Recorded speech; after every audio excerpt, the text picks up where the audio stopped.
Maharashtra పూణేలోని వాంఘోలి చౌక్లో road ప్రమాదం జరిగింది. Road పక్కన పడుకున్న వారిపైకి ట్రక్కు దూసుకెళ్లింది.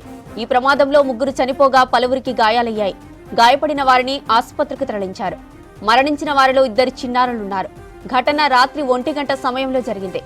మద్యం మత్తులో డ్రైవర్ ట్రక్కును నడపడంతోనే ప్రమాదం జరిగినట్లు పోలీసులు గుర్తించారు. డ్రైవర్ను అరెస్టు చేసి పిఎస్కు తరలించారు. మహారాష్ట్ర పూణేలోని వాంఘోలి చౌక్ రోడ్లో రోడ్డు ప్రమాదం జరిగింది. రోడ్డు పక్కన పడుకున్న వారిపైకి ట్రక్కు దూసుకెళ్లింది.